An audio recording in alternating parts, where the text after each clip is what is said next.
Bonjour tout le monde, merci énormément d'être sur le podcast Tissé Serré. Jay Fournier ici. Merci d'être là. Je fais mon 30-30 avec Chris Dupéré le 25 novembre de cette semaine, tout le monde, pour les gens qui l'écoutent gratuitement. 25 novembre, 10 $ à l'entrée, billets sur mon site internet jfournier.com. On fait les deux de la blague. On fait de la blague pour travailler, pour devenir meilleur à ce qu'on fait. Fait qu'on a comme besoin de toi pour être là pour nous dire ouais ou ouais. Tu vois le genre?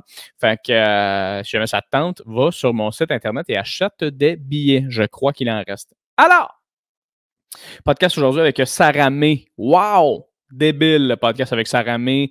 Très content d'avoir parlé avec une rappeuse. Je trippe rap depuis un méchant bout et j'avais hâte de recevoir mon premier rapper. Donc, Sarah May, super content. Gros podcast. On a eu du fun. On a jasé énormément. Elle a été full ouverte. Ça a été vraiment très le fun. Fait que merci d'être là. Vous allez capoter. Merci d'écouter sur Balado. Si jamais tu es sur Balado, Apple, laisse un review.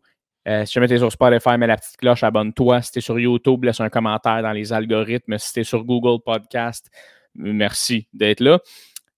Épisode aujourd'hui commandité par Thierry Lavoie, qui est toujours là. Thierry Lavoie qui est toujours là, qui nous offre un soutien monumental à chaque mois depuis maintenant, je crois. Donc Thierry, merci énormément d'être avec nous. Et sans plus attendre, tout le monde, on va passer à notre invité, Sarah May.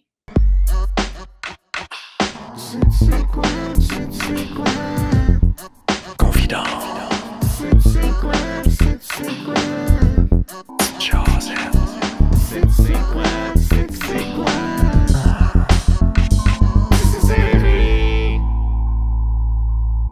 Mon but, c'est tellement juste d'apprendre à... Je suis tellement content que tu sois sur mon podcast. Là. Merci beaucoup. Hein, ben en là, crime. Ben merci. Écoute, merci à toi de m'inviter. On s'était vu brièvement. Puis, ben c'est ça. Puis ça, c'était bien drôle. C'est ça.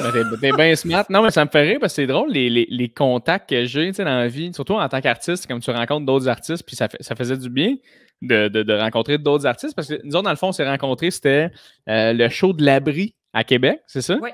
Oui, exactement. Tout t'animais ce show-là. Puis je te connaissais pas du tout. J'étais comme Chris, elle est full sympathique, elle est bonne dans ce que. Es-tu animatrice, cette fille-là, tu sais? Puis, non, je leur ai dit, je veux animer, puis ils m'ont dit oui. J'ai dit, ben, tant pis pour vous, je savoir ce que ce sera. Chris, c'est donc bien bon. C'est toi qui les as approchés? Certainement. J'étais comme, j'ai le goût d'animer peut-être un jour dans ma vie, fait que j'étais comme, ben, OK, je vais performer nice, parce qu'il y a une semaine de libre en tant qu'animateur.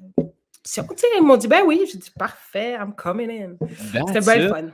Ben oui, c'est là que je t'ai rencontré. Oui, en effet, c'est là qu'on a eu notre premier contact. Puis c'est pour expliquer aux gens rapidement, là, parce que ça, le podcast est commencé, rock and roll.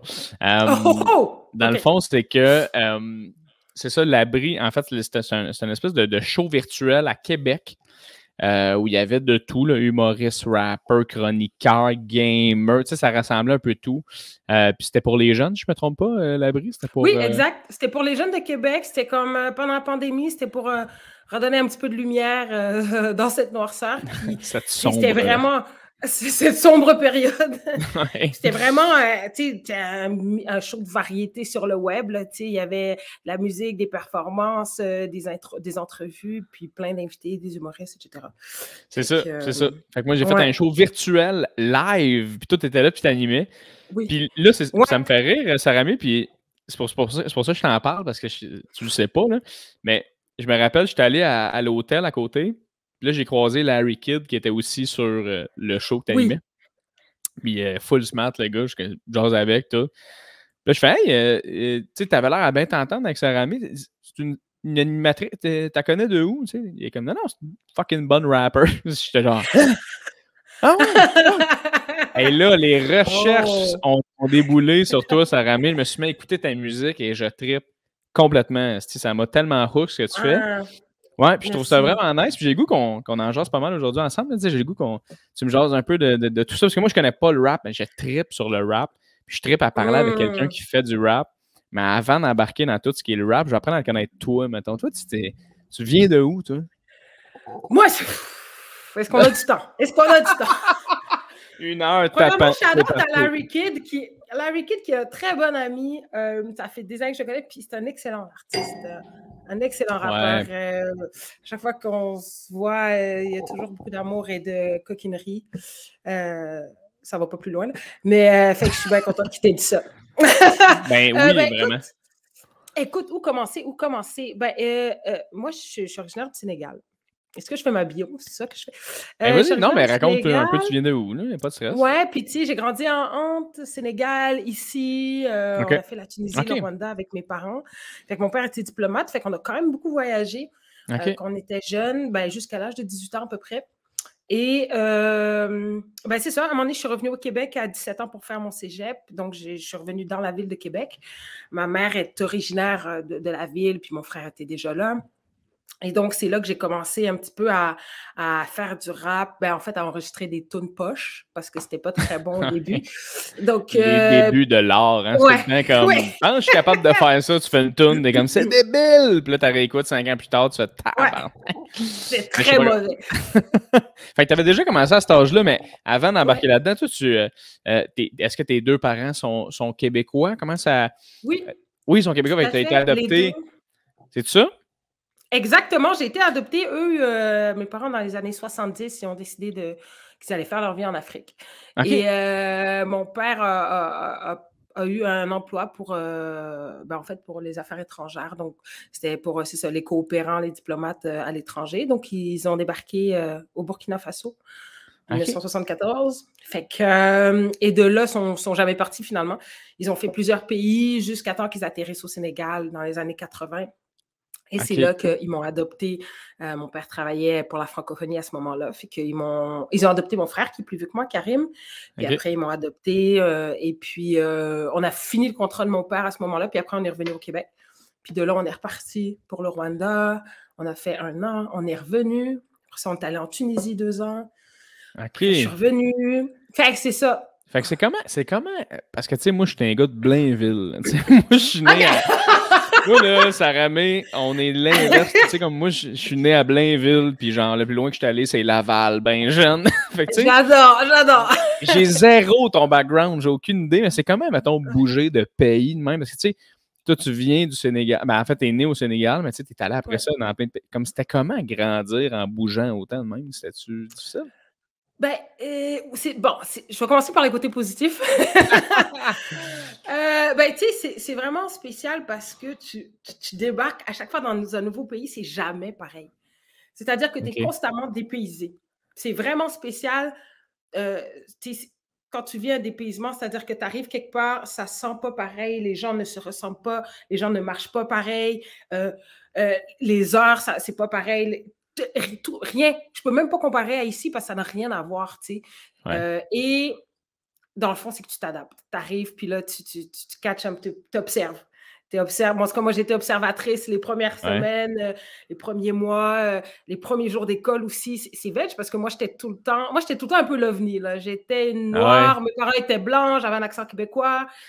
C'était comme, on comprend pas, là. Tu sais, quand je suis arrivée au Sénégal, là, les gens étaient OK. Qui es-tu? Non, mais pour de vrai. Puis c'est assez mêlant parce que, tu sais, je suis revenue au Sénégal, j'avais 12 ans. Donc, c'était la première fois de ma vie que je retournais dans mon pays d'origine depuis mes 3 ans où on habitait avec mes parents, en fait. Là, je reviens, je viens de finir ma 6e année à Québec, jouer au basket, puis je suis une petite Québécoise, là, tu sais, j'arrive pas au Sénégal en tant que Sénégalaise. Parce qu'on comprend vite que... Ouais. Tu fais des dunks à grand coup de tabarnak, là, tu sais. Voilà, c'est genre, tu sais, puis et là, c'est vraiment un clash culturel parce que j'arrive dans le système franco-français, l'école française, la hiérarchie, le système, hein, et je me retrouve avec, j'ai jamais vu autant noir de toute ma vie, là, tu sais, puis je suis dans mon pays d'origine, fait que, tu sais, c'est plein de choses en même temps, mais c'est tellement enrichissant parce que... ça doit être fou. Tu sais, j'ai connu du monde de partout. Et à un moment donné, on était en poste en Tunisie, on avait des amis sénégalais, puis je les ai retrouvés 15 ans plus tard à Dakar. Ils revenaient, puis ils rentraient dans l'école, puis j'étais là, hein? C'est toi que oui? Il y a genre 10-15 ans en Tunisie, oui. Tu sais, c'est comme un monde aussi où tu c'est les mêmes gens qui voyagent beaucoup, qui ont le même genre de job, donc les enfants, ça peut se suivre. Fait qu'on est un petit peu des enfants fragmentés, je dirais. OK. Mais un tout bien intéressant. C'est tellement... Non, mais c'est vrai, c'est tellement intéressant. Mais tu sais, est-ce que... Parce que, tu sais, je me demande... au Sénégal, c'est quoi la langue qui est parlée? C'est-tu le français? On parle français, c'est la langue officielle, et il y a le Wolof qui est la langue de tous les jours que tout le monde parle, mais qui n'est pas la langue administrative, si tu veux. Mais c'est le système est français et tout. OK. Puis cette langue-là, est-ce que tu la maîtrises-tu, mettons, à 13 ans? Hein? À 13 ans, tu maîtrises cette langue-là? Non. Moi, j'arrive. Zéro, là. J'arrive. J'ai 12 ans, je parle juste français. Mais là-bas, tout le monde parle français. Fait que t'as pas de problème à communiquer, t'as pas de problème à te faire comprendre. Pas du tout. Puis c'est une ancienne colonie française, au Sénégal. Fait que tout le système, et c'est vraiment la France. Le français de France. Donc, tu parles au Wolof pour commander un taxi, pour marchander quand tu vas faire des commissions avec tes amis, vite fait. Mais tous ceux qui vont à l'école française, tout le monde parle français. Puis, puis toi, mettons, là, tu as 13 ans, tu reviens là avec tes parents, ton pays d'origine, j'imagine que tu es au courant que c'est ton pays, dans le sens que c'est ton pays, tu le sais, puis tu dois avoir hâte, tu dois avoir un feeling quand même. Moi, j'ai le goût de retourner aux roots, là, tu dois avoir le goût un peu, mais en même temps, je ne sais pas, je te pose la question, comme je te dis, mais tu sais, tu devais être mêlé un peu dans le sens où tu es comme, hey, j'appartiens à quelle culture? Est-ce que c'est un gros mélange de tout ça? Tu étais comment dans ta tête? C'était-tu. À 12 ans, moi, j'allais entrer au secondaire. Fait disons que j'allais déjà faire une transition scolaire, fait que c'était pas si pire, mais je laissais tous mes amis. Moi, je jouais beaucoup au basket, j'étais bien bonne, bien motivée. Je voulais jouer pour mon école secondaire, pour l'Université Laval, j'étais craquée. Puis là, j'étais arrivée, puis c'était pas du tout l'organisation nord-américaine des sports là-bas, là. C'est pas, bon, c'est un peu moins ça, mais j'arrive, puis je sais pas, en fait, à quoi m'attendre. Je sais juste qu'on va dans ce pays-là que j'ai entendu parler toute ma vie, dont j'ai vu des photos, dont, chez nous, tu sens qu'on vient on a grandi en Afrique, puis mes parents, il y a cette culture-là qui baigne. Donc, j'ai beaucoup de références, mais là, je vais coller l'image à mes référents. Fait que c'est vraiment spécial. À 12 ans, je n'étais pas comme « Hey, back to the roots, ça va faire du bien pour mon identité ». Je n'étais pas vraiment dans ce vibe-là. Ouais, j'avoue que c'est assez jeune pour comme comprendre tout ça. Là. Ouais, mais j'étais bien excitée, puis je me suis vite, je te dirais, fondue dans la masse. Je me suis vite intégrée au Sénégal. Je me suis vite sentie chez moi. C'est bien bizarre, sans connaître personne, mais je me suis vite sentie très à l'aise. J'ai senti que j'étais chez moi, en fait. OK. C'est très nice, ça. Ouais. Puis là, vous êtes revenu au Québec. Puis dans quel coin tu as grandi au Québec, toi? Moi, j'ai grandi dans la ville de Québec, à Sainte-Foy. Puis j'ai grandi... à Québec? Okay. Oui, dans la ville de Québec. Si, la bus, puis tout, là. OK! Oui. Un party, oui. Nice, oui, OK. La bus, oui, exactement. Puis, j'étais au primaire à Québec aussi. OK. Mes parents habitent encore là, mon frère habite là, ma famille. OK. Du côté de ma mère, tout le monde est pas mal à Québec, donc j'y vais régulièrement pour voir la famille. Et, toi, t'es rendu à Montréal? Oui, j'étais à Montréal depuis 2007.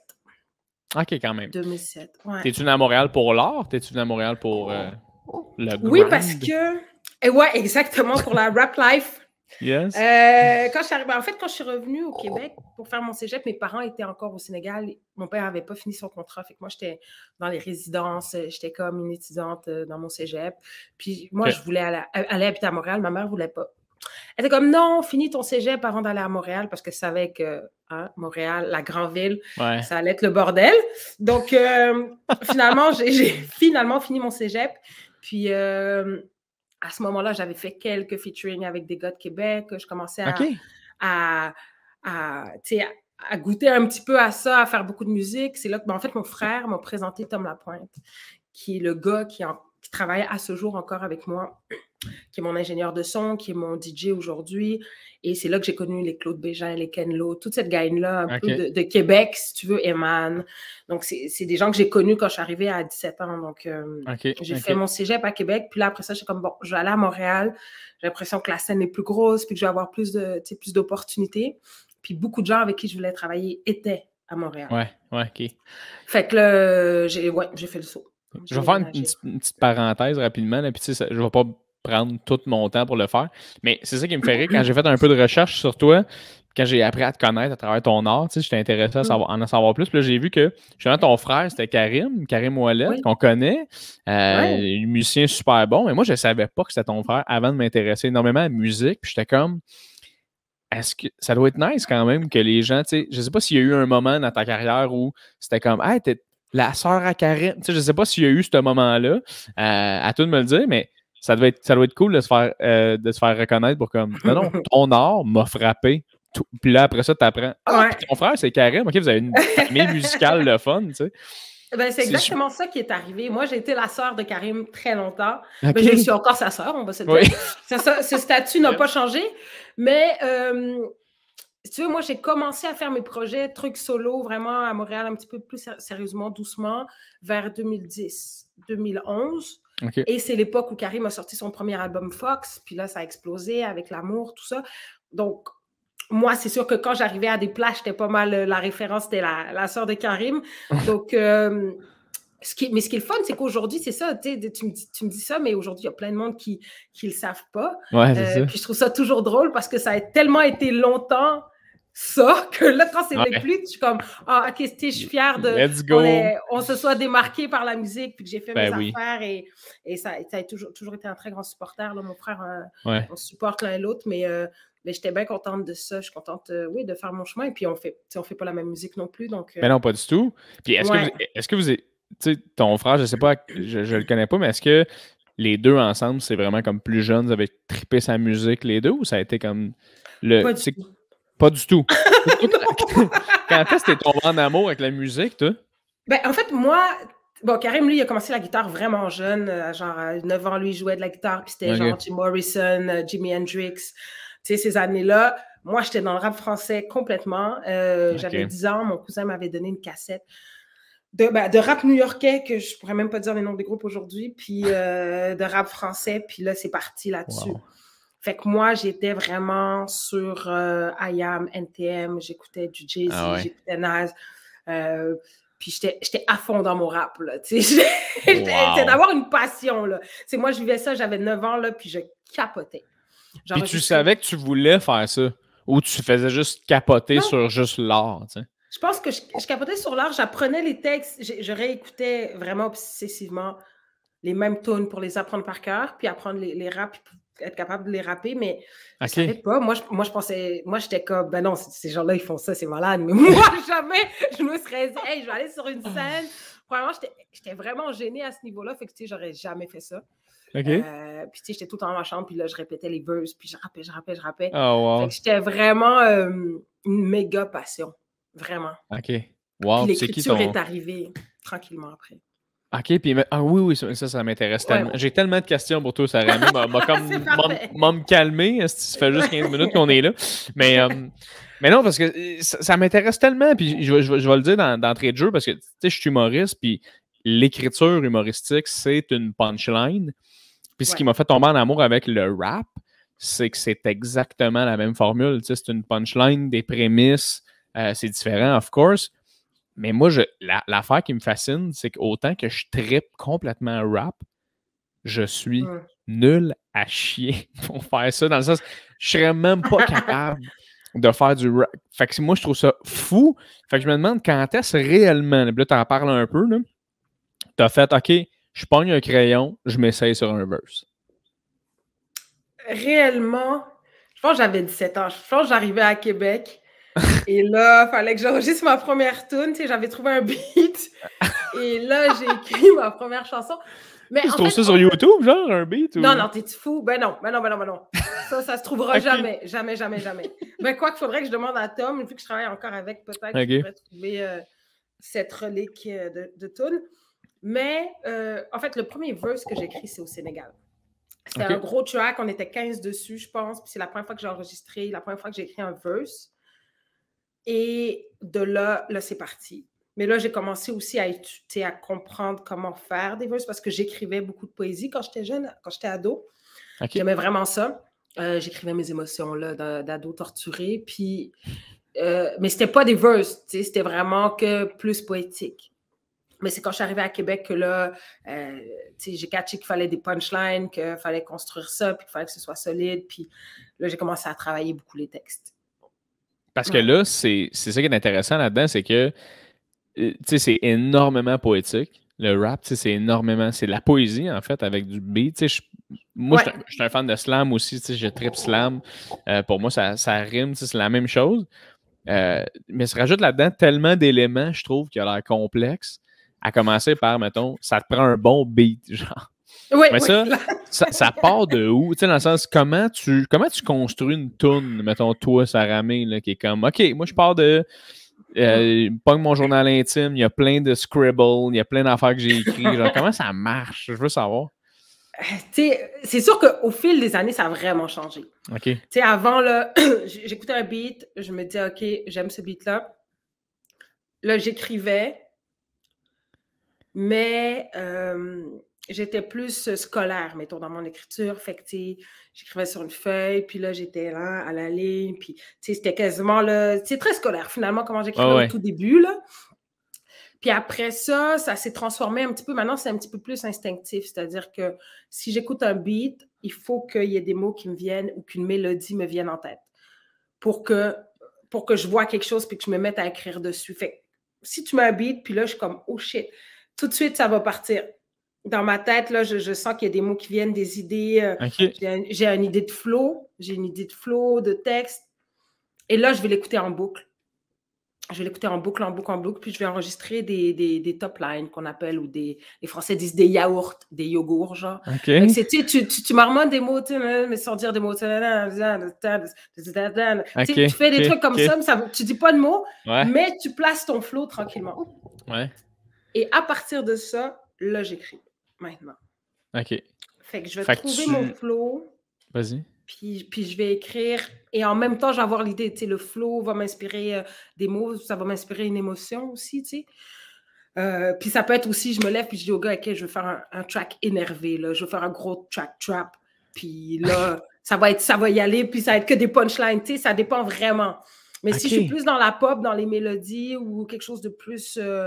à différentes influences, je vais vraiment y aller avec la mélodie de base, OK. Puis c'est ça qui est malade aussi. Puis moi, j'en parle... j'en reçois beaucoup d'humoristes, mon podcast, parce que je suis humoriste, puis je connais 1000 humoristes.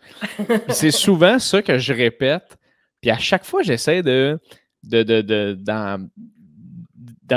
parler de la manière la plus simple possible. Mais moi, j'aimerais ça faire du rap, surtout parce que des fois, quand tu atteins une certaine souffrance en tant qu'artiste, tu vis de quoi, tu peux en parler direct, Je trouve que, mettons, la musique, c'est comme, hey, je suis peiné présentement, live, j'ouvre mon micro, je me trouve un beat, peu importe, j'en parle tout de suite, puis ça va faire du bien, puis il y a souvent on va souvent écouter des tunes slow, tough, parce qu'on est dans ce mood-là, mais quand tu fais de l'humour, faut tout le temps que tu laisses un recul, faut que tu fasses comme, OK, c'est fucking rough ce que je vis présentement, mais je trouve pas ça assez drôle. Fait que tu le laisses à la glace.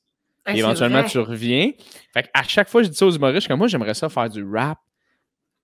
J'en ferai jamais. Comme c'est sûr, j'en ferai pas. Non, c'est pas pour moi. Puis je suis capable de le dire que c'est pas pour moi. Tu sais, des fois, tu regardes un art, tu fais juste le contempler, puis ça m'apporte absolument assez de bien. Mais je trouve ça cool d'être capable de canaliser tes émotions, puis juste de le faire passer direct. Est-ce que tu as cette relation-là un peu avec le rap aussi? Ah oui, bien certainement. Comme tu l'as dit, moi, j'écoute la musique selon mon humeur, selon comment je me sens.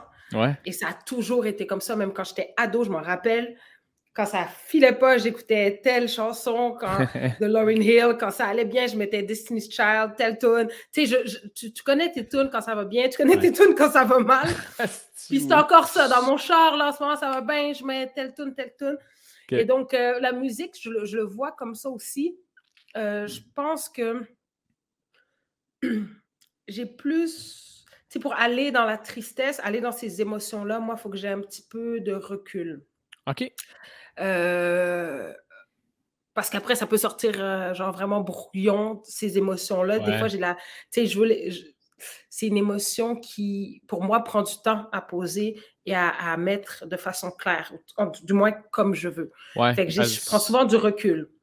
Ah, parce que des fois, tu sais pas si t'es triste, fâché, perdu, ou tu sais, j'avoue que des fois, t'es juste mêlé entre plusieurs émotions. Fait que tu prends le temps que ça tombe un peu, puis t'es comme, OK, ça vient me chercher, ou tu sais, OK, c'est vraiment intéressant, ça. Puis je me demande, y a-tu des fois où t'es comme, hey, je suis fucking fâché en ce moment, je une nasty de B. Genre, je fais du freestyle, je fais juste comme, ah ouais, hein? Certainement.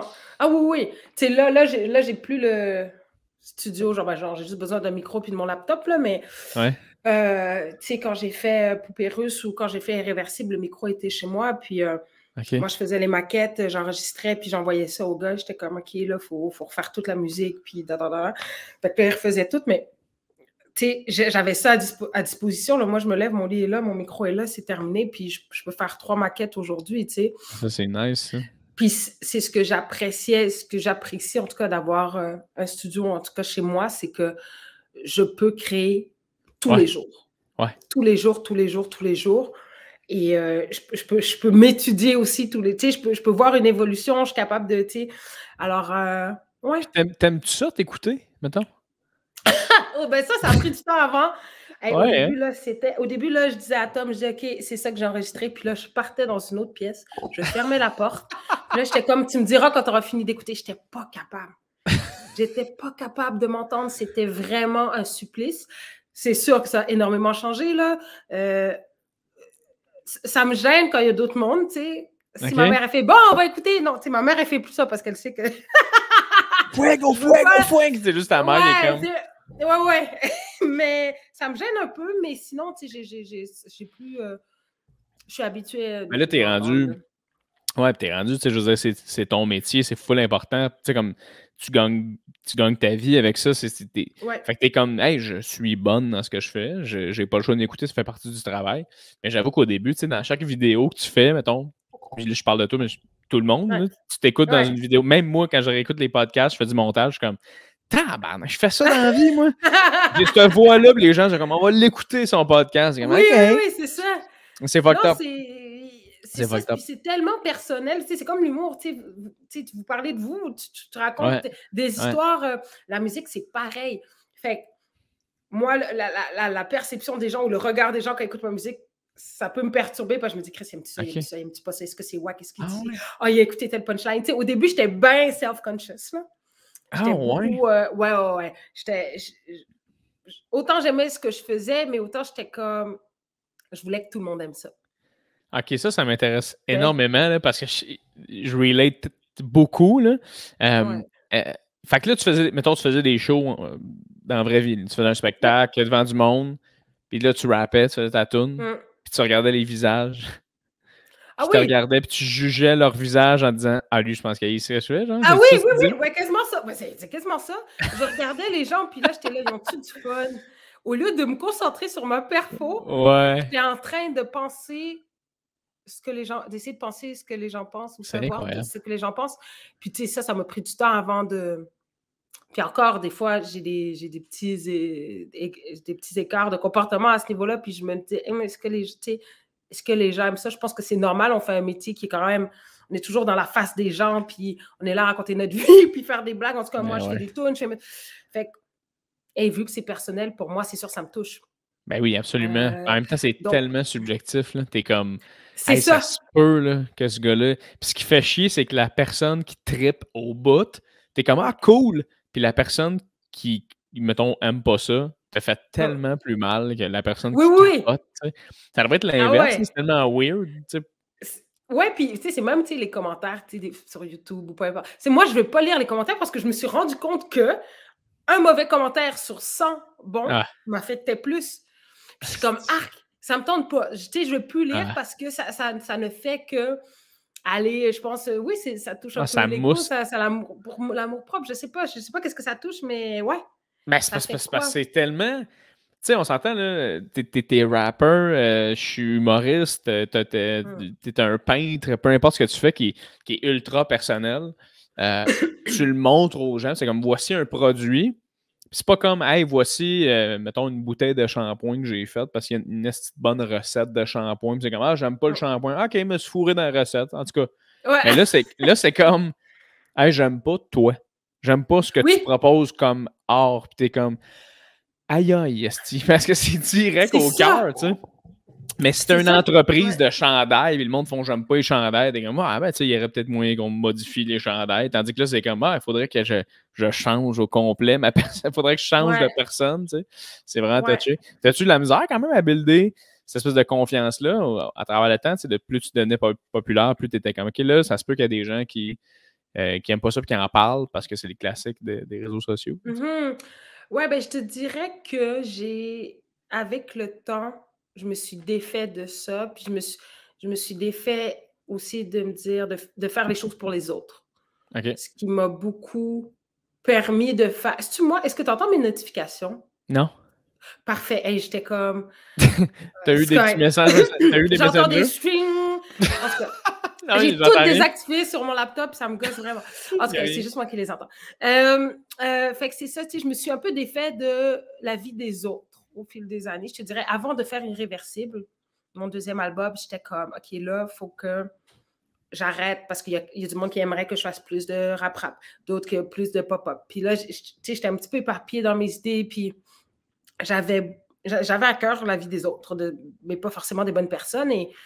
Et quand je me suis dit, hey, là, ça suffit, je veux juste faire ce que j'ai à faire, je veux juste faire la musique que j'aime, ça a débloqué plein d'affaires. C'est-à-dire que, excuse-moi, je pense que les gens le sentent quand tu fais quelque chose pour toi versus quand tu fais les choses pour plaire ou pour les mauvaises raisons. Puis moi, je pense que c'est ce qui s'est passé un peu avec moi quand j'ai fait Irréversible. C'était vraiment, moi, j'ai dit, je veux faire un album quand même très afrobeat, très dansant, puis je m'en calisse. Puis c'est ce qu'on a fait. Et c'est là que ça a commencé à marcher. Et après, je continue sur cette lancée, tu sais, mais ça m'a pris du temps. Puis c'est de la confiance que tu bâtis avec les années. Puis, ouais. Ah, c'est énormément de remise en question de comme pourquoi est-ce que. Tu sais, je sais pas comment. T'as quel âge, Saramé? T'as-tu 30 35. Ans? T'as 35? OK. J'étais sûr que t'avais 28, genre. Mais, OK, fait que t'as 35. Fait que, tu sais, ça fait quand même. Ça fait un moment que tu étais dans le métier, quand même. Ouais. Les premières années que tu grindais, tu travaillais, tu le faisais, y a-tu des moments où tu étais comme. Hey, je sais pas si ça se passe pour moi. T'sais, avant que tu trouves cette espèce de faille-là de hey, tu sais quoi, fuck that, je vais faire mes trucs. J'ai goût de faire du rap avec du beat, j'ai goût que ça soit moi, j'ai goût que ça soit, tu sais. Avant ces moments-là, là, y a-tu des moments où tu étais comme, hey, pour vrai, j'ai abandonné, là, ça marche pas, là? Ben, je suis quelqu'un d'assez. J'aime le côté un peu dark des gens, by the way. Fait que c'est pour ça que je pose la question. J'adore. Moi, j'étais bien motivée dans le sens où, quand j'ai commencé, j'ai fait des choix pour faire cette musique-là.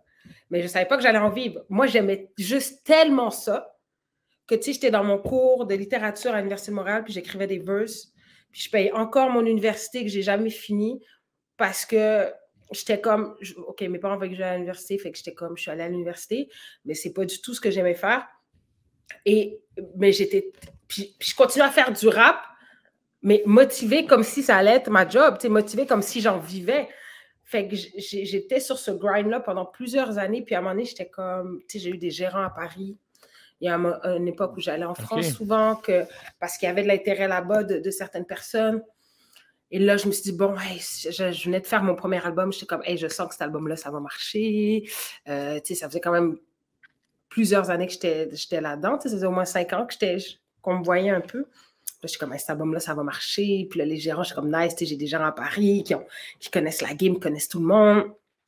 Finalement, j'ai frappé un esti de mur. Ah ouais? Parce que, oui, mais parce que le premier album, il n'a pas marché dans le sens que il n'y a eu aucun intérêt. Je me suis retrouvée à travailler avec des gens que ça ne fitait pas, mais qui étaient tellement rendus. Au début, c'était comme, OK, on va faire ça entre nous, on va faire ça street style. On va essayer, avec nos connexions, de faire pousser les choses, Puis à la fin, c'était OK, il faut plaire aux maisons de disques en France, puis il faut que tu fasses tel genre de musique, puis il faut que tu sonnes plus comme Gims, comme truc. Puis là, c'était devenu tellement intrusif dans ma musique que, à un moment donné, j'aurais écrit, j'étais comme, moi, j'arrête de faire de la musique. Fait que j'ai dit, quand je vais reprendre mes activités, je vais vous réécrire, mais je dis, pour l'instant, c'est trop, puis je suis tannée, puis ça me tente plus de faire ça, puis tu sais, moi, ça commençait à ça commençait à toucher aussi ma relation avec Tom, qui était mon producteur, qui faisait toute la musique avec moi, qui était mon réalisateur. Puis moi, c'est une relation qui est très précieuse. Puis Sarah May ne va pas sans Tom, tu sais. Donc, eux, ils essayaient de m'enligner vers autre chose. Puis j'étais comme, ben, vous êtes venus nous chercher tel quel, donc je ne vois pas pourquoi cette équipe se disloquerait, tu sais. Fait que j'ai arrêté de faire de la musique pendant une bonne année et demie. Oh, en fait, shit, j'ai fait okay. 0. T'as fait quoi cette année-là? T'as juste pris une année sabbatique, genre? Ben, écoute, je travaillais à temps plein. J'ai dit à mon frère, OK, montre-moi comment DJ, j'ai le goût de mixer dans des soirées. Lui, il mixait déjà dans des soirées, des afters, des trucs comme ça. Puis là, il m'a prêté son petit truc de DJ. Là, j'ai commencé à faire des petits DJ sets ici et là, dans des trucs privés, dans des soirées. Je travaillais dans les bars. J'étais en mode hustle, là. J'étais comme, je comprends.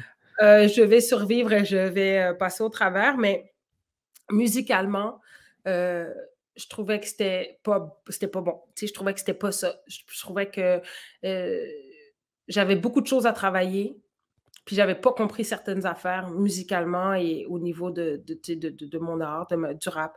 Puis il fallait absolument que je trouve un moyen de comprendre mes lacunes, puis de revenir et de les avoir réglées, tu sais. Parce qu'à la fin, tu sais, quand tu travailles avec du monde en qui tu as confiance, moi, je sais que si Tom me dit que ça ne fonctionne pas, je lui fais assez confiance pour poursuivre ça. Ouais, moi, aujourd'hui, je suis capable de dire, ouais, OK, je sais que ça, t'es moins ça, ben, je vais aller dans cette direction-là, puis on va y aller ensemble.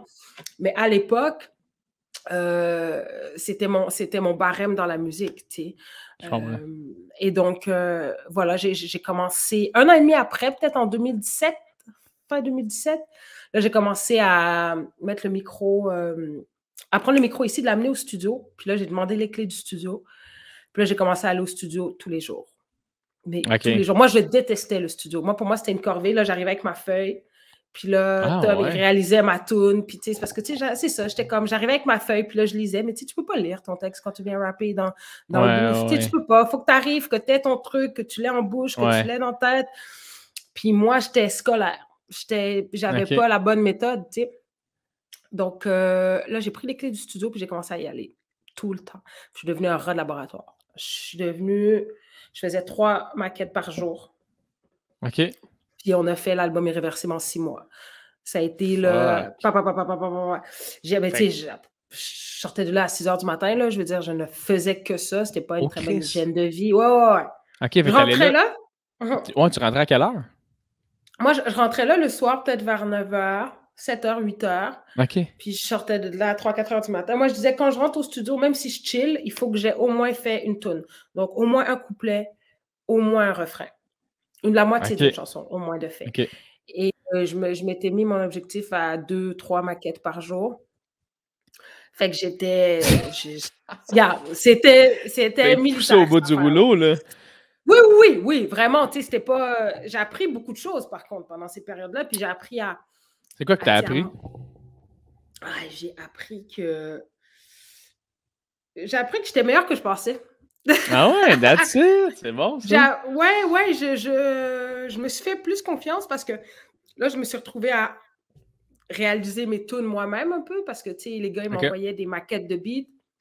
Moi, je faisais l'enregistrement, je mettais l'autotune où je voulais, je plaçais ma tune, je montais ma tune comme je le filais, je l'enregistrais. Donc, j'avais une proximité avec la création. Moi, je savais, là, à chaque respire, qu'est-ce que j'avais enregistré, quel ad-lib, quel j'avais mis où. Fait que, tu sais, fait que je suis devenue très plus technique. Méticuleuse. Méticuleuse et j'ai pris plus de fun à faire des tunes. Parce que là, j'étais capable de m'enligner puis d'avoir une direction artistique puis de m'enregistrer simplement. Tu sais, quand tu as cette liberté-là de faire un produit qui t'intéresse toute seule puis l'amener seule, c'est malade. Là. Après, oui, vraiment. Après, tu sais, je peux être chez moi pour faire un album tout seul, là, au pire. Là. Oui. C'est juste tellement intéressant de, comme, tu sais, comme tu disais, tu rentrais au studio avant, tu arrivais là-bas, tu étais comme, OK, tu sais, je vais attendre de voir qu'est-ce que Tom va me sortir, ou tu sais. Là, tu as les deux mains dedans. Là, fait que tu es comme, hey, moi pis toi ensemble, comme on va vraiment plus vite vers l'avant. Fait que tu sais, tu es tellement dans ta toune qu'à un moment donné, tu l'as fini puis t'en es même pas rendu compte. C'est juste de voir Ah ouais. qu'est-ce qui pourrait. Fait que t'as dû le voir quand même, le changement d'aller là chaque jour. C'est comme aller au gym, de comme tranquillement, ton muscle devenait meilleur. Tu devais être plus créatif, tu devais être plus comme. Tu sais, j'ai compris. Ben oui, puis tu sais, j'avais tellement de fun. Tu sais, à chaque fois que d'autres gars passaient au studio, j'étais là, Chris, c'est encore là. Je suis tout le temps là. Je suis tout le temps là parce que c'est le seul endroit où je dois être. Puis à ce moment-là, je m'étais dit, je travaillais pour pas la SAQ, pour CA Québec. OK. Puis c'est vraiment pas la même entreprise. Non, du tout. J'étais à la ligne, puis je faisais du dépannage au téléphone. Puis je mettais 40 heures là-bas, puis je me suis dit, il faut que je mette 40 heures dans ma musique si je veux que ça marche un jour. Puis j'ai sacré ça là, je me suis pris en charge, j'ai fait du Uber, puis j'ai commencé à aller au studio. Ouais, 40 heures semaine, c'était vraiment ça. OK, fait que là, tu t'es dit, gars, sais-tu quoi?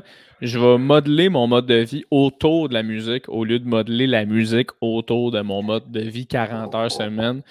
Ouais. Parce que ça, c'est assez complexe pour les gens, mettons, qui font pas ça dans la vie, mais c'est un investissement, ça, tu sais, c'est comme, hey, ça ramène à aller, mettons, 4 à 5, 6 fois semaine au studio jusqu'à 3 heures du matin. C'est pas payant? Non. C'est un investissement sur l'album que je suis en train de faire, tu sais. 100%, puis tu sais, c'est très difficile à faire parce que tu jongles, tu sais, as une vie. Moi, à ce moment-là, ma chance a été que j'avais pas de toit à payer, ce qui m'a permis de souffler à ce niveau-là dans mes dépenses. Puis tu sais, là, j'ai comme tout pensé mes affaires, puis j'étais comme, je me donne tant de temps pour finir l'album. Après ça, il faut trouver une maison de disques qui va le sortir, là, il faut qu'on se mette dans la sortie, faire les clips. L'album n'est pas sorti avant 1 an plus tard, tu sais. Donc, entre le moment où je le fais puis le moment où il sort, je fais pas tant d'argent, mais je suis pauvre, mais c'est le hustle, tu sais. Ouais, c'est ça, exact. Puis je fais ma vie, puis je fais des gigs ici et là, tu sais. Puis à ce moment-là, mettons, quand tu commençais à faire des tunes, il y a un album qui se dessinait là-dedans, puis rendu là, à ce niveau-là, tu fais, OK, parce que pour moi, un album, c'est une entité, puis des fois, j'écoute des albums de rap, puis je trouve que c'est construit d'une manière le fun, mais je fais, ça devrait être comme ça, des fois, les shows d'humour, comme l'entité du show devrait avoir un vibe, Est-ce que tu t'es mis à penser comme ça pour ton album aussi? Tu fait, OK, j'ai plein de tunes, maintenant, qu'est-ce que je veux dire? Qu'est-ce que je veux présenter, puis ça va ressembler à quoi? Mais moi, quand je faisais une maquette, mettons, je le savais si elle allait être sur l'album ou pas, instantanément, parce que je sentais le potentiel des tunes. Il y a plein de tunes mauvaises que j'ai fait. Là, à un moment donné, on a dû clearer le dossier, il y avait 150 fichiers de tunes. Mais dans ces 150-là, quand j'ai fait Fuego ou quand j'ai fait une autre, je savais qu'elle allait être sur l'album. Je le savais déjà quand je finissais la maquette à l'écoute, puis je l'envoyais au gars, puis on le savait que celle-là, c'était. Celle-là faisait le code. Ouais, tu le sens. C'est instinctif beaucoup. Ouais. Après, moi, quand j'entends une tune. Excuse-moi, je t'ai coupé. Non, vas-y. Non, j'allais juste dire, rapidement, quand j'entends une tune que je me dis.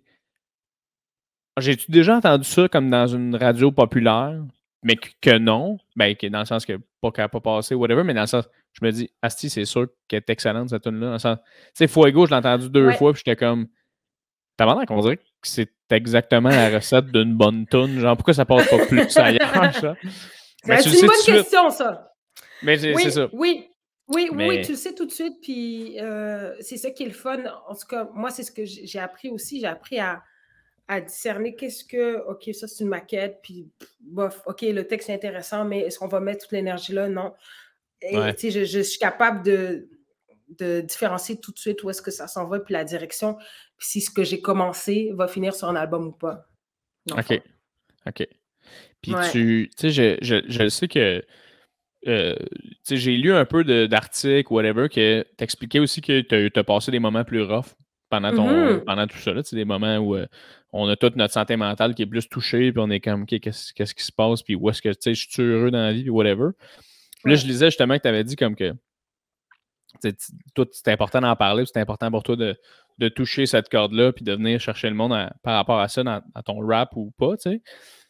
Puis je trouve ça tellement fucking intéressant parce que je trouve qu'on commence à vivre dans une époque où on a tout des troubles mentaux, dans le sens où on a tous des problèmes, on a toutes des fragilités, puis on essaie de passer à travers, puis on n'en parle pas assez, puis en même temps, on essaie d'en parler, mais souvent consulter, ça coûte cher, puis c'est pas pour tout le monde, puis tu sais, fait comment pour toi, mettons, qu'est-ce que ça apporte pour toi dans ton rap de venir parler de ça? As-tu un besoin fondamental?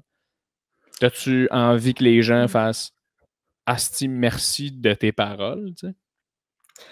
Peut-être pas juste merci, mais tu sais, en fait, c'est que, tu sais, moi, c'est par rapport à la consommation, tu sais, j'ai eu des problèmes de consommation, puis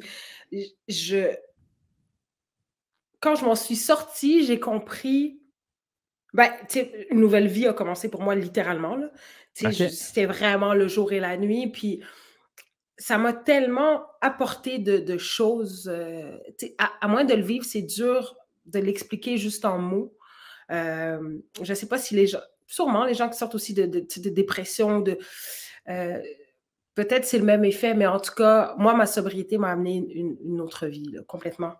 Et ça m'a tellement amené de choses positives que je me suis dit, j'ai senti qu'il fallait que j'en parle parce que je me suis dit, ça va peut-être aider quelqu'un quelque part parce que moi, c'est l'effet que ça a eu sur moi. D'entendre des gens parler de ça, de voir d'autres personnalités, d'autres artistes, peu importe, parler de ça, voir monsieur et madame, tout le monde en parler, tu sais, juste être ouvert là-dessus, puis de ne pas vivre dans cette honte-là parce que finalement, on se rend compte que, hey, on n'est jamais tout seul. Ouais. C'est parce qu'on ne parle pas qu'on pense qu'on est tout seul, tu sais.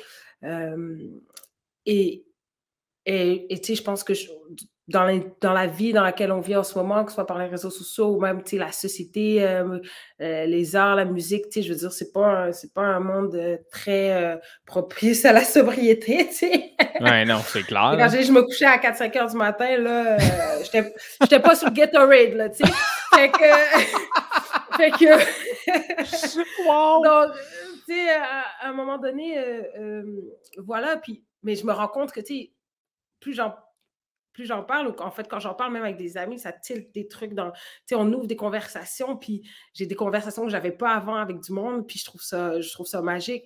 Nice. Je trouve que ce qui est magique, c'est juste qu'on se parle, qu'on communique, puis moi, en fait, je suis tellement fière de ça, je suis tellement fière d'être, tu sais, souvent le monde sont comme, tu sais, t'es mal à l'aise d'en parler, je suis comme, hell to the fuck no. Parce que j'ai tellement vécu dans cette honte-là, puis dans je voulais me cacher, ça me tentait pas, puis je voulais pas que personne le sache. Mais, tu sais, non, c'est plus le cas. Puis c'est vraiment une chose dont je suis fière pour moi-même, mais dont je me cacherai jamais, tu sais. C'est tellement ben pas le fun, je sais pas c'est quoi le mot que je pourrais plugger là-dessus, mais tu sais, c'est inspirant, c'est ça le mot que je cherchais. C'est tellement inspirant d'avoir un artiste qu'on trippe, mettons, puis qu'on fait. Tu sais, on a tout un artiste qu'on trippe, même toi, t'en as un ou une que tu trippes, qui doit pas être toi, là, qui doit être. Non, c'est la fille! Des posters d'elle partout! Ouais. Je serais comme ça, c'est très intense. Mais tu sais, puis ça fait tellement du bien, j'ai l'impression d'entendre cette personne-là que toi, tu vois là, sur un piédestal de parfait, de comme, hey, moi, cette carrière-là, je la veux. Ce que cette personne-là a fait, je veux faire ça. Puis là, t'entends cette personne-là faire, tu sais, moi, j'ai vécu des trucs, ça a été difficile, puis j'ai passé à travers. Là. Puis regarde, je suis très heureux d'avoir vaincu ça. C'est tellement inspirant de voir des artistes comme ça. Tu sais, des fois, tu penses que tout le monde est comme juste totalement parfait, puis ils n'ont jamais rien vécu. Oui. Tu sais. Puis moi, j'en vois d'autres artistes que je pensais que c'était ça, puis finalement, j'ai découvert telle affaire, j'ai lu, puis là, je suis comme, puis à chaque fois, on se dit ça. On se dit, c'est tellement inspirant, fait que je me suis dit, tu sais, j'ai dit, qu'est-ce que j'ai à perdre? J'ai pensé, encore une fois, la vie des autres, le regard des autres, je me suis dit, bon, ça y est. Parce que moi, tu sais, j'ai senti que j'étais beaucoup dans les médias les 2 dernières années, puis j'avais cette image-là que je trouvais assez polie. Okay. Dans tous les sens du terme, en tout cas, que j'étais comme la fille qui parle engagée, puis il n'y a pas grand-chose à dire sur moi, là, dans le sens de négatif, ou que j'ai pas de scandale, j'ai rien. Mais, pas que c'est un scandale, mais dans le sens où je me suis dit l'image que les médias me font, tu sais. J'étais comme ça, mais finalement, je suis juste moi-même, puis je m'en fous, là, tu sais. Ben oui, puis à un moment donné, tu peux pas non plus faire comme, OK, ben les médias ont décidé que j'étais l'artiste poli qui a jamais câline for le co. OK, fine.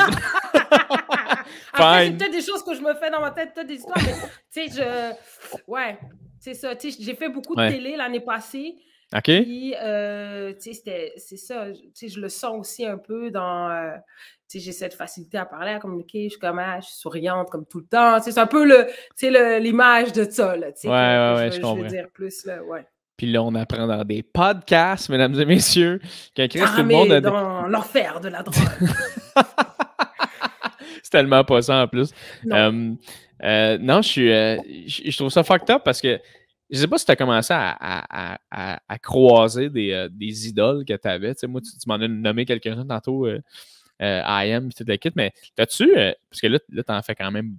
Chris, t'en fais beaucoup. Tu fais des astis de belles salles. Moi, je te suis sur Instagram. Je trouve ça fou. Est-ce que tu as croisé des idoles, mettons, que t'es comme... OK, là, qu'est-ce que je dis, genre? Puis c'est qui ces idoles-là? Ben là, moi, j'ai croisé Lise Dion. Honnêtement, Lise Dion, là... Ah ouais? Genre, j'adore Lise Dion. Puis j'ai croisé... J'avais jamais rencontré. Mais elle me rappelle mon enfance, tu sais. Elle me rappelle, en tout cas, mon jeune âge adulte. Tu sais, Lise Dion, c'était Lise Dion, là, tu sais. Puis je l'ai vue à l'émission de Marc Labrèche. Ben déjà, Marc Labrèche aussi. Fait que le jour de son émission, où j'ai fait ces années-là, j'étais comme, shit, c'est Marc Labrèche, c'est Marc Labrèche. Puis Lise Dion, Marc Labrèche est incroyable. Ouais, j'ai pas de photo avec Marc, mais j'ai demandé une photo à Lise Dion. Je suis tellement fan! Puis qui j'ai vu France Castel l'autre jour. OK. Elle était tellement énergique, là. Genre, j'étais comme, je veux être elle à 78 ans. Elle était incroyable et elle ne m'était pas déçue. Elle me faisait des hugs, puis elle venait derrière moi, puis elle était comme, j'étais là, France! Puis c'était une remise de prix, puis j'ai gagné une bourse, puis elle aussi, puis c'était son premier prix à vie qu'elle gagnait. Moi, c'était la première chose que je gagnais aussi à vie. Fait que j'étais comme, on peut-tu faire une photo? Elle était là, oui, Sarah May. Parce qu'elle a gagné son prix. Comme Sarah May, c'est mon premier prix dans ma vie. J'étais là, France! Oh my God, man. C'est malade. Mais oui, sinon, d'autres... T'as-tu des idoles de rap au Québec? Parce que je sais que le rap au Québec est quand même émergent, à mon point de vue, dans le sens que, v'là 5 ans, peut-être un petit peu plus que ça, mais v'là peut-être une dizaine d'années, le rap, la scène du rap Québec était vraiment pas autant incrustée qu'elle est là. T'sais. Il y a eu la vague de Mosaïon sans pression qui ont... Domatic, Domatic et compagnie. Ces gars-là, je les ai pas mal tous rencontrés. Impost de Mosaïon, c'est un bon ami. Puis, c'est ça, les gars de Domatic aussi, je les avais rencontrés. Super cool. C'est le fun de voir des gens comme ça qui sont encore présents encore aujourd'hui, qui ont une influence puis qui ont fait qu'on soit là aujourd'hui. S'il n'y avait pas eu de Mosaïon avant, il n'y aurait pas de Sarah May aujourd'hui non plus. Fait que c'est ça. Moi, quand j'étais au secondaire, j'écoutais les Word Up Battle. Là. Oui! Puis, moi, c'est ça qui m'a fait comme connaître beaucoup de rappers aujourd'hui que je fais comme « Ah, c'était lui, Chris! » Dans le temps. T'as-tu suivi ça? Puis est-ce que tu as déjà voulu faire ça? Je vais répondre à ta deuxième question. Jamais de la vie. Je n'aurais jamais voulu faire ça. Ah non? Parce que, non, parce que juste à regarder ça, ça m'angoisse au plus haut point. Pour que les gens le sachent rapidement, que je fasse une parenthèse, le Word Up Battle, c'est carrément des freestyles de rappers qui s'insultent devant une crowd. Et le but, c'est que la crowd trippe sur des insultes, puis tu gagnes ou tu perds. Tu détruises l'autre. Tu détruises l'autre. En punchline, puis ça peut aller dans tous les sens, puis il y a zéro limite. Ça fait que ça peut passer de ta mère à ta soeur en 30 secondes. Fait moi, non. Premièrement, je trouve ça trop stressant. Je veux dire, comment c'est fait, je pense que peut-être que j'aurais pu le faire, mais moi, j'avais pas ce drive-là. Mais par contre, c'était légendaire, là, Word Up Battles. Là. Moi, c'est là que j'ai connu Joe Rocca. Joe Rocca. Ça, c'est un truc que j'avais suivi au Word Up que je trouvais fucking bon. Il était très bon. Il y avait les gars de David Baudin, comment ça s'appelle? Jam. Jam, Snail Kid. Snail Kid. Il y en avait plein, là. Il y en avait vraiment. Il y en a plein. Là, évidemment, j'ai pas de mots. Il y avait un gars que j'aimais, je sais même pas s'il fait encore ça, mais il s'appelait Suspecté. sais pas si tu t'en souviens. Oui, il était dans le collectif de rap. Moi, je l'adorais. Moi aussi, man. Il était bon, là. Il était fucking bon, lui. Il gagnait quasiment tout. Ouais, il y avait Obia, le chef. Obia, là, honnêtement, peu importe, à l'époque des Word Up, c'était le plus tranchant. C'était un enfoiré de première. Il y avait tellement d'arrogance, il s'en battait les couilles. Il était là, il était incroyable. Moi, à chaque fois, je hurlais. C'était incroyable. C'était incroyable. Moi, je répétais les verses à des amis au secondaire dans mes classes, puis le monde se retournait, tu sais. Il y avait Joe Rocker, qui avait fait une line, c'était comme totalement une tête de gland que t'as su que c'est une trojan. Je l'ai répété, je pense, 1000 fois, man, à mes amis. Puis mes amis disaient, ça ressort de où? J'étais comme, je l'ai pensé, là. Tu sais, zéro. Merci, Joe.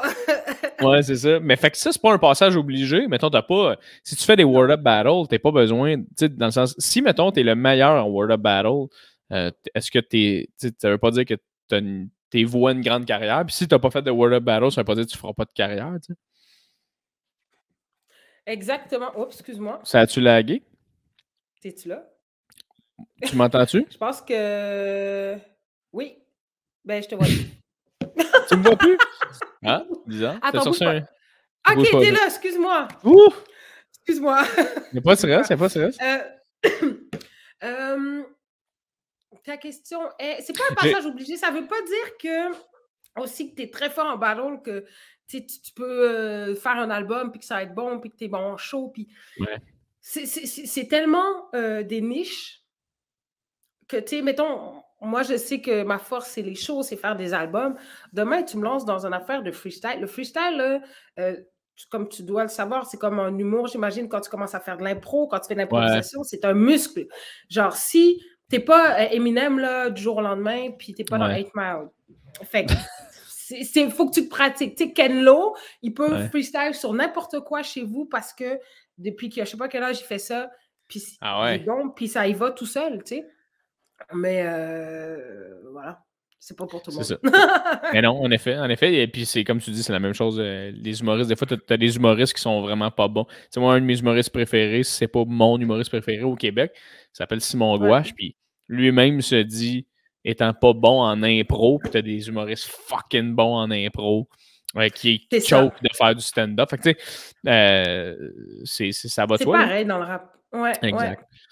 Sinon, là, il nous reste un petit 5 minutes. Moi, souvent, j'aime ça. C'est comme mon petit temps pour comme poser des petites questions plus quétaines un peu. Là. J'aime ça!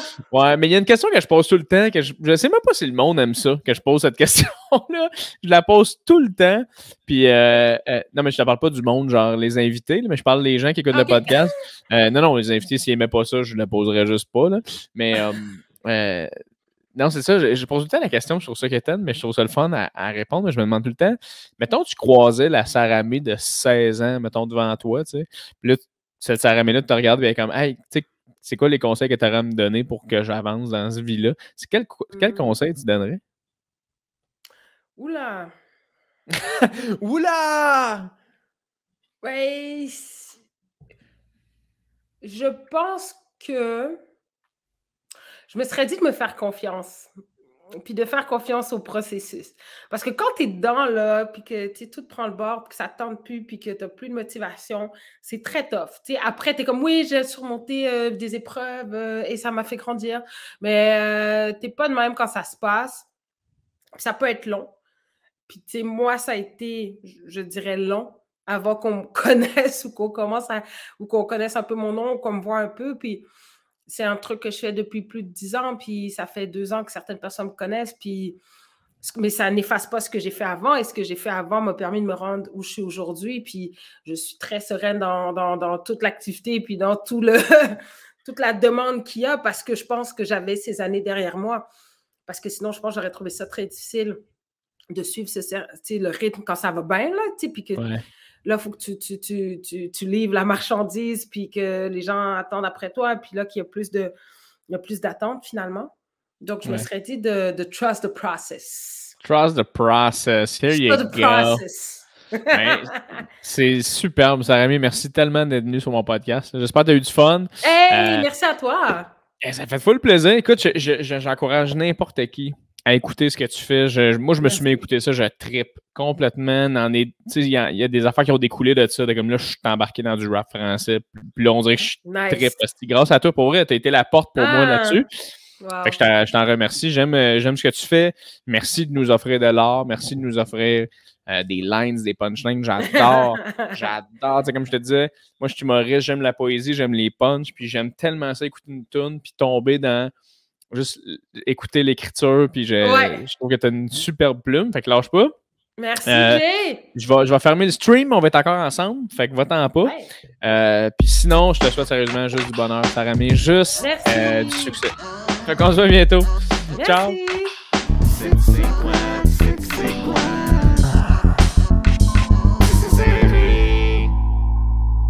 Let's go! Gros podcast! C'était débile. J'adore parler avec des gens qui font absolument autre chose de ce que je fais. C'est débile. Mais c'est quand même connexe. C'est ça qui est cool. On peut se reconnaître là-dedans. On en a parlé un peu, mais c'est hot en crisp. La première fois, je me suis dit, après le podcast, c'est asti que c'est hot de découvrir un artiste après 10 ans qu'il travaille. Ça, c'est fucking nice. Parce que c'est cool de découvrir un artiste qui vient d'arriver dans le game. Peu importe, qui est comme, hey, il est tout nouveau, il est tout fresh. Il est bon, let's go. C'est la réussite qu'on veut toutes. Tu arrives dans le game, tout le monde est comme wow, d'où sort cette personne-là? Tout le monde te donne des opportunités, t'es prends, t'es bon, tu goals, ça va bien. T'sais. Mais j'aime les histoires de gens qui sont comme moi. Ça fait 10 ans que je rappe, ça fait 10 ans que je fais des albums, des affaires, des ci, des ça. Et là, cette année, il est arrivé de quoi? Il y a eu une lock, Here I Am, ça fonctionne. Gala de la disque, c'est comme t'es là, tu sais. Fait que c'est vraiment cool de d'avoir jasé avec Sarah-Mie. Vraiment, ça a été fucking nice. J'espère que t'as aimé ça. J'espère que tu as apprécié le podcast tout de même. Si jamais tu as des commentaires pour moi, tu sais que tu peux toujours m'en laisser. Je suis un gars assez accessible, tout le monde. Laisse-moi tes commentaires de moi, tes avis. Et si tu as des idées d'invités, vas-y fort. Écris-moi-les, ça va me faire plaisir. J'ai tout le temps ma petite banque de gens à qui j'écris, que je gosse un peu, que je suis comme ça, attends-tu de commande? Puis c'est ça. Fait que je sais pas, j'enregistre mes podcasts quand même assez tôt. Fait que je sais pas, je suis rendu où dans mes processus quand je les pose. Tu sais, comme ce podcast-là, au moment où on se parle, il va sortir dans 3 semaines. Fait que si tu l'entends en ce moment, le podcast gratuitement, c'est que ça fait 3 semaines qu'il est en ligne sur mon Patreon. Fait que c'est ça. Je me demande tout le temps, je suis rendu dans le processus, mais bref, j'ai vraiment hâte parce que là, tu se trames quelques petites affaires, peut-être podcast en présentiel, tout le monde. Fait que ça va être très cool. Rapidement aussi, je voulais vous dire, si jamais aussi t'es une entreprise, t'aimes ce que je fais, je suis un humoriste et t'as envie d'engager un humoriste pour ton entreprise, que ce soit de l'animation, de gala avec stand-up ou que ce soit juste une soirée d'humour avec des invités, t'as un cachet, tu sais pas quoi faire avec ça, c'est ton bal de finissant, c'est ton pas ton bal de finissant, mais ton gala de avant Noël, whatever, ton gala de Noël. Écris-moi, va sur mon site internet jfournier.com, tu m'envoies une demande, je vais te répondre. Si ça te tente de m'inviter, de m'engager, vas-y, all in. Et ça va me faire plaisir de venir. Souvent, dans le temps des fêtes, on a beaucoup, beaucoup de choses qui se trament. Fait que je vais regarder si je suis disponible, mais sinon, ça serait vraiment nice si jamais tu t'accroches et ça te tente et t'aimes ça. Fait que merci beaucoup tout le monde d'avoir été là. Petit outro aujourd'hui. Je vous laisse sur vos pensées de Sarah-Mie et tout. Mais allez écouter ce qu'elle fait, man. Poupée Russe, son album, là, c'est de la calice de bombe. Je suis quand même content de l'avoir su sur mon podcast parce que en ce moment, il y a peut-être genre 20 000 personnes qui la suivent sur Instagram. Puis pour vrai, quand j'ai checké, j'étais genre impossible. J'étais sûr que ça allait être 300 quelques mille. Cette personne-là va devenir ultra famous. C'est sûr à 100%. Elle est bonne en crise dans ce qu'elle fait. Elle est real. Elle dégage un nouveau visage. Elle dégage de quoi de différent, qui est le fun, qui est rafraîchissant. Puis elle est fucking bonne, elle est badass en crise dans ce qu'elle fait. Fait que c'est fucking nice. Merci tout le monde d'avoir été là encore une fois. On se revoit dans un autre épisode de Tisser serré soon enough, mesdames et messieurs. Restez tuned. Merci énormément de faire confiance au podcast. On se voit bientôt. Salut!